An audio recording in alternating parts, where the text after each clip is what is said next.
Anyway, during this so-called debate, when these Christian fascists backed what Gosar said, which is no surprise. This is what Christian fascists do. At different times, it's been called different things. The Holocaust, the Inquisition, the Crusades, the invasion of other countries, the murder of people because they would not accept this Christian bullshit, on and on and on. History is littered, blood-soaked, with the bodies of people who went against the church. So this is just another example. You are aware of this, aren't you? Christ, so to speak. So the fascists complained of a debasement of the power to censure by Pelosi. And they said that the censure motion was part of the two impeachments of the orange vomit.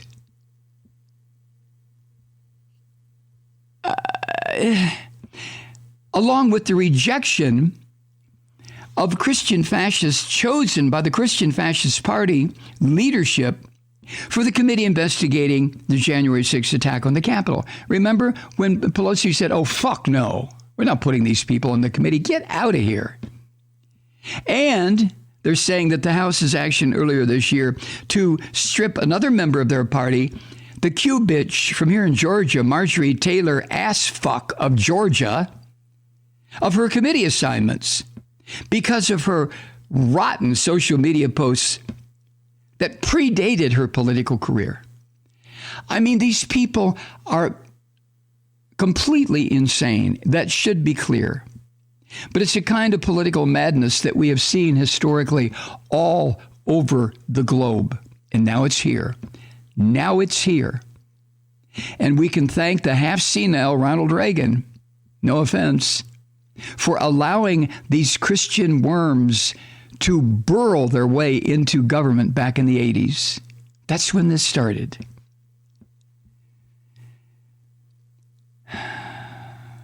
And then a scum sucker named Rodney Davis, who's a Republican of Illinois, a representative, when it was this little prick's turn to squeak on the House floor, he said, quote, she's created precedents that are going to reverberate for decades to come. She has torn the fabric of this house apart, end quote.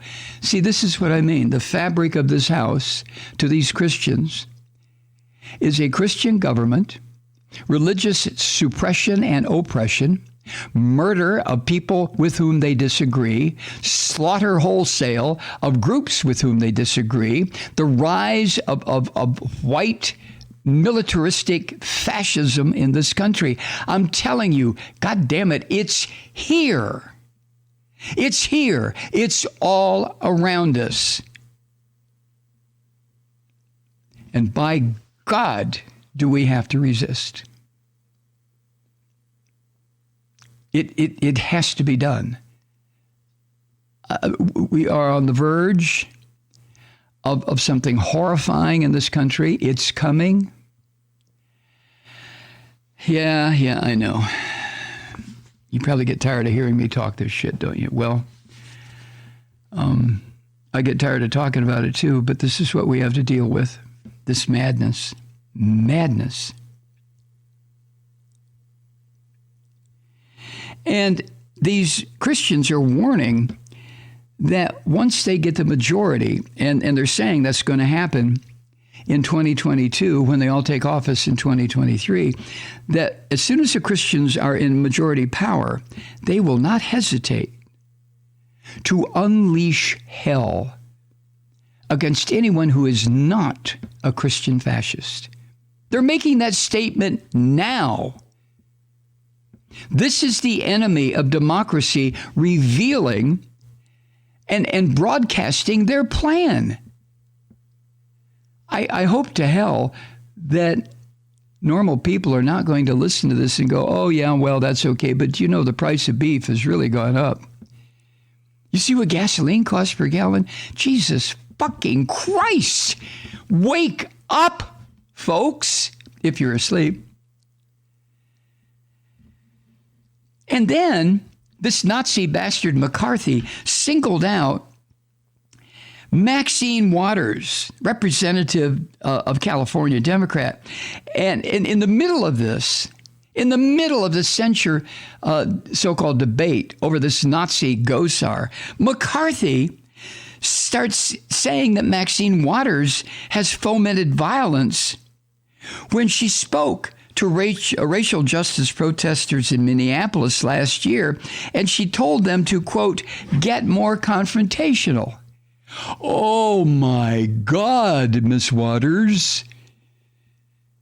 Oh, how horrible. Fomenting violence, you Nazi bastard, McCarthy. Oh, Christ. And then the sick bitch, the Q bitch, Marjorie Greene, came up with a long list of people that she's saying in the House that are now targets of Christian violence, including Representatives Eric Swalwell of California, Ilhan Omar of Minnesota, Rashida Tlaib of Michigan, Adam Schiff of California. This Q bitch, Green, then said, they're really setting an ugly precedent, and the bad news for Democrats is that we're going to take back the House and we're going to hold the majority. Then watch out. Woo. Well, this whole video in question, I don't know if you've seen it, but it depicts more than just violence against elected Democrats, normal people. According to what I have here, it's a slightly altered version of the opening sequence of the anime series Attack on Titan, in which humanity has been decimated and a few survivors are living behind fortified walls. And their insular elite behind these walls are manipulating these idealistic warriors who defend the community against invading giants known as Titans. And in the clip, the face of Miss Ocasio-Cortez is edited onto the body of an invading Titan. And the sick fuck Gosar's face is added to one of the warriors defending the besieged. And not only does Gosar's character kill Ms. Ocasio-Cortez's character and swing swords at the face of Joe Biden, but the makers of this sick fucking video also include images of refugees and migrants making their way into the United States only to be repelled by brutal force led by this sick son of a bitch Gosar. Now, this is not unusual for Paul Gosar.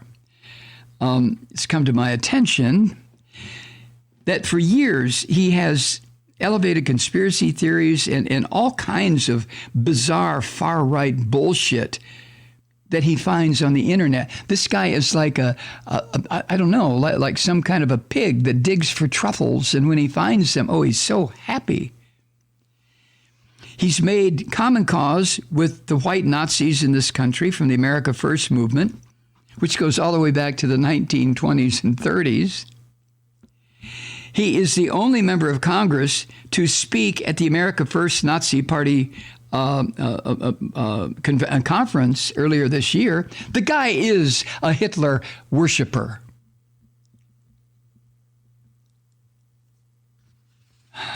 And like a typical Nazi son of a bitch, American style, who hasn't found his balls yet, he tried to blame his staff, the aides on his staff, for circulating the video. I guess you just made it for fun, you son of a bitch, and nobody was to see it? Oh, stop, you cowardly piece of shit, you. Good God. No Republican, no Christian fascist in the House spoke against this beast during the debate, but Liz Cheney defended her vote for censure. She said, quote, I don't think this should be an issue about partisan politics. If a Democrat had done this, that would require censure as well, end quote. Am I angry?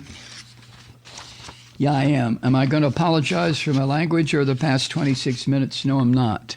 I'm so fucking furious about this stuff. I mean, seriously. Seriously. So what did this son of a bitch do? Following the censure, immediately and defiantly retweeted the whole video. House Majority Leader Steny Hoyer called it vile and claimed his actions may be criminal. So and when he retweeted it, he captioned the whole thing with the phrase, "Can't keep me down."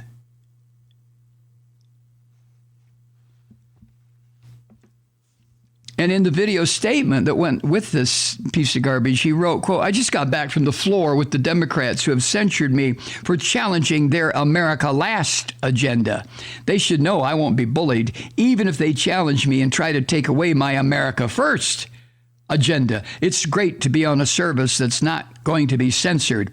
And if you like cartoons, I love that. I'm looking forward to having a great discussion with you soon." Jesus Christ.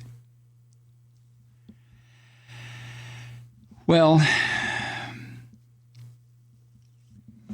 and then this piece of waste thanked Christian fascists, quote, "For supporting me against the hysterical mob that is running the circus. I was surrounded by members of Congress who reject the kabuki theater we saw. This was an historic first to be surrounded by members in the well of the House in solidarity against the mob of censors. Everyone knows this censure was theater."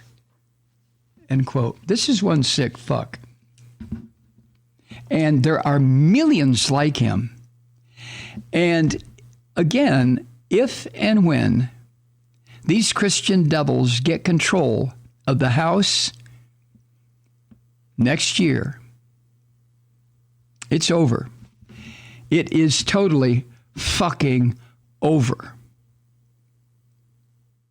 Hi, Truth Seekers. Mike Malloy here. As you know, we've switched formats and are now broadcast exclusively on the Progressive Voices Network. So that means you get fewer program interruptions, no corporate commercials, and lots of profanity. But our format change also means some of our radio listeners no longer hear the program. It's been a while since I mentioned our podcasts, so you may have forgotten that there is a way to listen to this program anytime you need a good dose of screaming. Visit MikeMalloy.com and subscribe to our podcast. As a podcast subscriber, you can download the program to your mobile device and take me with you wherever you go. And if you have a friend who needs a dose of truth-seeking, you can give a gift subscription as well. That's MikeMalloy.com, and never miss a minute of the uncensored fun and frivolity.